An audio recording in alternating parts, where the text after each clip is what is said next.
Olá a todos sejam bem-vindos à nossa aula de hoje. Vamos partir para um tema muito importante, que é justamente sobre as imobilizações. Olá, sejam bem-vindos, vocês aí, alunos, tanto pessoal do YouTube, pessoal do Instagram, pessoal que acompanha nossas redes sociais, sejam todos bem-vindos aí à nossa aula de imobilizações táticas, tá? Quando falamos em imobilizações táticas, eu gosto sempre de deixar bem claro que existem alguns componentes essenciais para que você possa fazer uma imobilização com perfeição. Não adianta nada você aprender alguns recursos como movimentações e você não ter o essencial. Existe uma linha muito tênue do que é ensinado como demonstrativo numa sala de aula e muito mais tênue ainda sobre o que realmente acontece na vida real. Antes de mais nada, eu quero desmistificar algumas coisas aqui para que vocês possam acompanhar gradativamente a minha forma de raciocinar e imobilizar uma pessoa. Quando falamos em imobilizar alguém, estamos falando em controle, ok? Precisamos controlar uma pessoa, e controlar um cão raivoso, uma pessoa fora de si, não é um ato tão fácil como muitas das vezes são demonstrados em alguns cursos ou no cinema. Claro, é evidente, como eu já falei outras vezes, muitas coisas que são mostradas no cinema, elas são úteis como forma de treinamento e aprendizado. Mas quando se trata de sua vida estar envolvida, outras coisas precisam ser acrescentadas. Para falar sobre a imobilização e a importância de determinados treinamentos para que isso seja efetivado, eu sou obrigado a falar um pouco para vocês sobre a retenção de uma arma, por exemplo.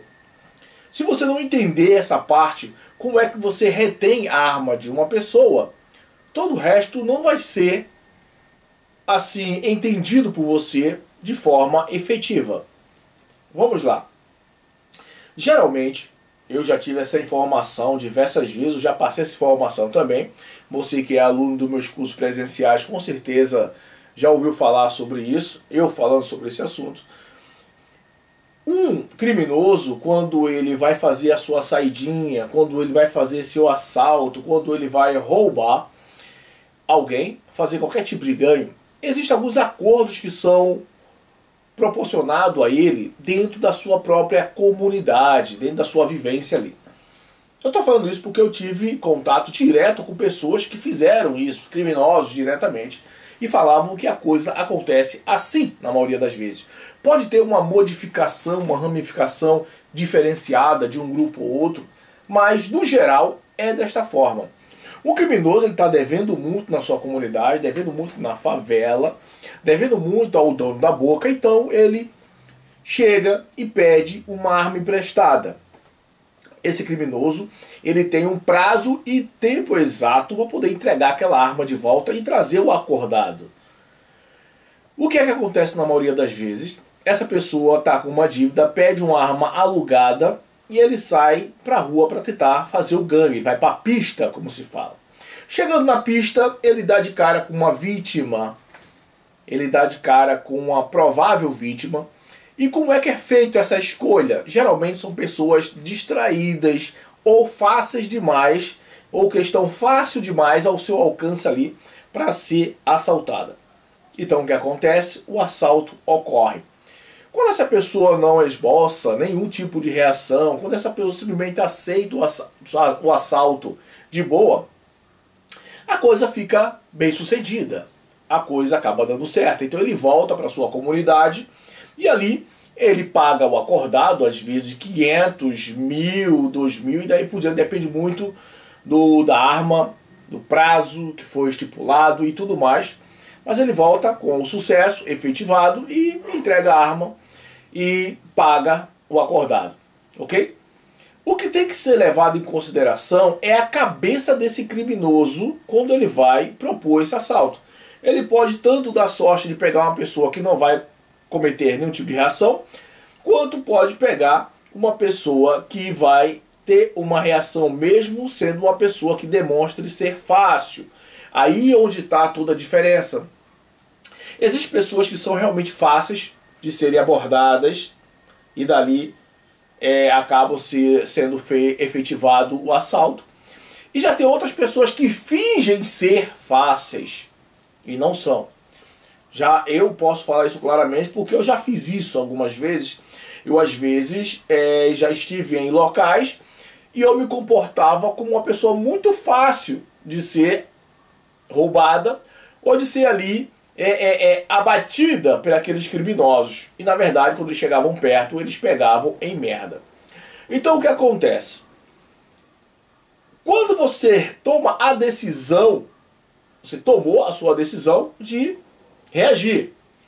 Essa aula ela serve para você tanto que vai estar iniciando nos cursos de abordagem, de imobilização, ou até mesmo de retenção. Vai ser uma aula longa, mas você vai sair daqui com uma cabeça totalmente diferente quando você for fazer as suas ações. A imobilização ocorre da seguinte forma, e ela se junta com a retenção aonde? O criminoso simplesmente coloca a arma na sua cabeça, exige sua documentação e você pega e toma aquela decisão de reagir. Gente, este é um passo muito importante.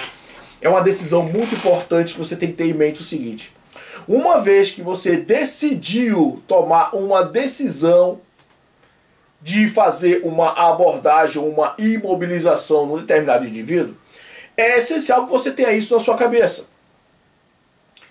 A retenção, no caso, né? Ou a imobilização. Qual é o nível mental de dívida daquele indivíduo ali? Ele sabe conscientemente que se ele, por um acaso, não voltar com seu armamento, se ele por acaso perder aquilo ali, conseguir se livrar daquela emboscada ali, mas ele perder a arma e chegar no seu destino sem a sua arma, esse cara vai morrer. Então, de antemão, esse indivíduo já tem em sua consciência de que ele vai morrer. E no momento que ele tem sua consciência de que ele vai morrer, a entrega dele do armamento, a desistência dele de lutar é quase que inútil. Não vai existir essa possibilidade de ele simplesmente desistir de contra-reagir à sua ação. Independente, você pode ter 2 metros de altura, ser um cara, um grande armário. Não importa, esse cara ele vai fazer de tudo, ele vai atirar, ele vai esfaquear, ele vai fazer o que for para poder não perder aquele armamento. Eu costumo dizer que em comparação a uma pessoa que não quer ser presa de verdade, ou uma pessoa que não quer perder, a reação dessa pessoa é como um cachorro raivoso. Um cachorro raivoso, para quem tem cão em casa, sabe muito bem do que eu estou falando. Um cão raivoso, quando ele não quer descansar em seu colo, quando ele não quer ficar em seu braço, ele pode ser desse tamanho aqui, ó. Pode ser do tamanho de um rato. Mas se ele não quiser, se ele não tiver disposto a simplesmente não mais ficar nos seus braços, ele não vai ficar. Essa é a pura realidade. Ele vai te morder, ele vai espernear, ele vai gritar, ele vai latir. Ele vai fazer qualquer coisa, mas não vai ficar no seu braço.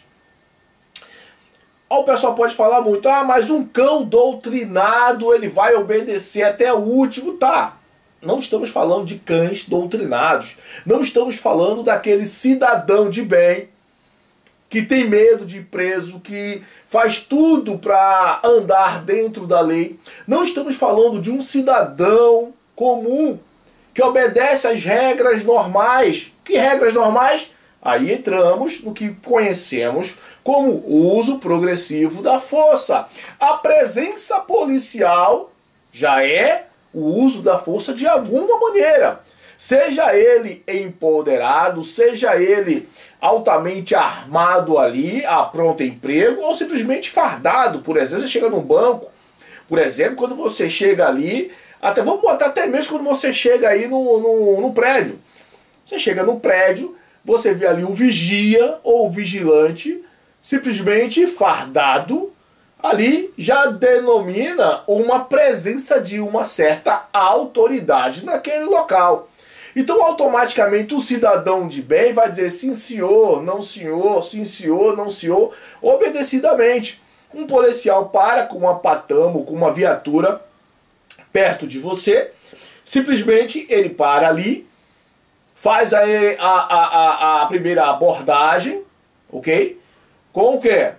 Com a sua presença policial. Já é motivo de você dar um passo atrás. Já é motivo de você não ter medo, ok? Sempre quando eu vou tratar do assunto de abordagem, ou de imobilizações, ou de retenção, que já é ação consumada, eu sempre gosto primeiro de trabalhar a mentalidade do indivíduo. Porque acontece muito e normalmente uma pessoa que ela não sabe reagir mediante a uma abordagem. Você tem que entender que quando o policial está fazendo uma abordagem, vamos botar assim, né? Porque Rio de Janeiro, São Paulo é complicado. Tem muita polícia desacreditada, mas isso não vem ao caso. O caso aqui que está em pauta é que o agente da lei, quando ele chega naquele determinado local, é normal o indivíduo ter uma atenção. Tipo, mas eu sou inocente, eu não fiz nada. E esse comportamento de eu sou inocente, eu não fiz nada, para o policial não importa. Até a última ordem, até tudo ser concluído, a atitude mental de quem vai abordar é uma só. Sempre tenha dúvidas. Nunca pense que está com o local dominado. Nunca se sinta seguro demais em nenhuma abordagem. Mesmo quando você confere todos os documentos, mesmo que você averigue todos os meios ali dentro do módulo, dentro do veículo, ou seja como for, sempre tem uma possibilidade de ter alguma coisa errada. Então, você, cidadão comum que está sendo abordado, você já tem que ter isso na mente. Que o policial, a autoridade ali, ela por si só, ainda mais na cidade como Rio de Janeiro, São Paulo, como eu acabei de citar, ela por si só, ela já tem a dita dúvida, e isso é normal. Você tem que ter isso como normal e tentar deixar o policial fazer o seu serviço, o seu trabalho. Porque lembre-se que ele está em alta tensão ali. Um braço fora já é um tiro que um policial leva ali. Entendeu? Uma pessoa escondida no banco traseiro já é o policial morto ali. Então é normal o policial, a primeira medida, à primeira vista, ou à primeira vista, é ele estar um pouco tenso. O medo existe mesmo. Então, você tem que demonstrar para ele que está tudo sob controle, tenho nada em minhas mãos, tudo sob controle, e só faça o que ele ordenar. Pegue seu documento, mantenha a mão no volante, blá blá blá, e todo o seguimento normal, padrão, da abordagem de rua, ok? Tratando-se do indivíduo do qual se vai abordar, aí chegamos no ponto do cara que está devendo na comunidade, que pegou uma arma emprestada, alugada, e precisa devolver um determinado valor. E ele chega numa situação onde ele aborda um cidadão totalmente ali, aparentemente que vai se entregar com facilidade, e esse cidadão simplesmente reage. Quando chegamos nessa parte de reagir, é muito complexo, complicada essa explicação, porque eu tenho que dar para vocês uma explicação de duas vivências, tá? A vivência de quem é abordado e de quem está sendo abordado, ok? Ou de quem está abordando, por assim dizer. Entenda uma coisa, eu acabei de falar do comportamento do cidadão comum. O cidadão comum também vai estar tenso e o policial também vai estar tenso. Uma abordagem do bandido ao cidadão, o cidadão vai estar tenso? Vai, mas o bandido mais ainda. A possibilidade do bandido ter uma reação automática e disparar é muito maior do que a de um policial. há muito mais do que a de um policial em perigo. O policial ele tem que, seguindo as 5 regras que nós já falamos aqui em nosso curso desde o começo, ele tem que visualizar, identificar, definir e agir. Ele passa por, eu estou falando assim, né, que ele passa por 4 períodos, 4 bases, mas de uma forma de falar. Mas na verdade ele passa por essas escalas, esse escalonamento de visualizar, identificar, definir e agir. Até um policial, olha quantas fases um policial deve ou deveria passar antes de tomar qualquer decisão de contra-resposta a um indivíduo estando armado ou oferecendo uma ameaça a ele, a sua vida. Diferentemente, você vê aí que é a cabeça do marginal. A cabeça do marginal não pensa em nada disso. A cabeça do marginal, o marginal ele pula do primeiro, do viu ou sentiu ali a ameaça, ele já parte logo para a ação. O criminoso, ele não passa por um escalonamento de ver, visualizar, identificar, que é ter a certeza de que ele vai fazer aquilo e que deve estar dentro dali fazer aquilo. Então ele não passa por esses meios, ele apenas visualiza, ou digamos, sente a ameaça, ele já age, ele já tem ação, ele não quer perder. Porque de qualquer forma ele vai perder, de qualquer forma ele pode morrer. Então a atenção de um criminoso é muito maior e muito mais chance tem de ele ter uma reação contra um policial que está fazendo uma abordagem ou um cidadão comum que de repente resolve fazer um movimento brusco ou reagir contra uma situação de ameaça, de roubo, assalto, sequestro, seja o que for. Tudo está dentro desse padrão de mentalidade. Agora vamos lá. Eu devo incentivar você a ter uma reação, a reagir? Não. Eu não posso, nem deveria incentivar nenhuma pessoa a reagir. Mas também eu quero que você tenha a sua consciência que tudo vai depender de quem está passando pela situação. Uma pessoa que bota uma arma na minha cabeça, perde meu relógio, meu celular, eu no meio da rua, em um shopping, ou seja lá onde for, e eu vendo ali que aquela ameaça ali, o cara vai pegar realmente o que ele quer e vai embora, ok. Se consegue tudo de novo. Ok? Você consegue tudo de novo, você continua trabalhando, tá com sua vida, e você consegue correr atrás das suas coisas. O problema é que nem sempre é assim. Nem sempre quando você entrega todas as suas coisas, o criminoso, nós temos alguns exemplos, eu não sei se eu vou poder colocar outras imagens, eu evito o máximo possível de colocar outras imagens aqui dentro da plataforma, mas você já tem visto em várias situações, na internet você encontra várias situações, onde uma pessoa abordou um determinado indivíduo, roubou todos os seus pertences, e ainda assim alvejou de balas ou simplesmente a perfurou com armas pérfuro-cortantes. Então isso é muito normal isso acontecer, tá bom? Agora vamos pensar numa coisa. Se uma pessoa bota uma arma na minha cabeça e simplesmente manda eu entrar dentro da mala do meu carro, automaticamente eu tenho que pensar no seguinte: eu vou morrer. Ele vai me matar. Se eu sou um policial, estou armado, e o cara pede meu carro, e eu sei que a minha arma está ali dentro do carro, não deu tempo de eu sacá-la, quando eu sair do carro, o cara vai me averiguar, o cara vai fazer uma vista ali em mim rapidamente, ele pode encontrar a arma. Se eu não tiver habilidade suficiente para contra-respostar isso aí, vai depender se você vai estar sozinho, ou se o indivíduo vai estar sozinho te abordando ou não. Se eu não tiver habilidades para executar uma ação ali, eu vou morrer. Isso é o essencial. Aí vem a questão, reagir ou não reagir? Claro, você reage. Quando a sua vida está totalmente clara ali que você vai morrer, é melhor que você faça alguma coisa. Eu sempre falo sobre isso, é a questão que as pessoas falam muito das vezes. Eu estou falando desse assunto sobre faca, mas tudo tem a ver com a ameaça à minha vida, tá? Você está em um curso onde a minha intenção é te mostrar uma amplitude de uma forma racional de autodefesa. A mesma coisa é uma faca. Uma pessoa está te matando ali, está chegando perto de você e você está lutando ali com ela e a faca vai entrando devagarzinho.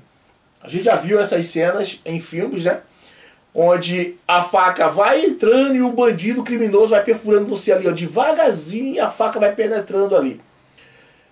A pergunta que se tem é: existe defesa contra a faca? Eu devo me defender? Sim. Existe defesa contra tudo, como eu já falei aqui nos vídeos anteriores. Existe defesa contra tudo. Mas você tem que entender que uma vez que você decide reagir, você tem que fazê-lo com eficiência, ok? Se você não tiver a eficiência da sua reação, fazer bastante simulações de contra-reação sobre a diversidade de situações que pode acontecer na sua vida, que isso pode ser chamado de situações adversas, se você não tiver esse treinamento, vai ficar muito ruim para você, ok? Vai ficar muito ruim. E você deve reagir? Sim, se minha vida está em risco. Uma dupla de bandidos invadiu minha casa, tá eu, minha esposa e minha filha, e o cara simplesmente com a cara descoberta tá roubando tudo que é nosso, e de repente pega a minha filha, pega a minha mulher, leva para um determinado quarto. O que é que eu imagino que eles vão fazer? Se você tiver uma chance, claro e evidente, você deve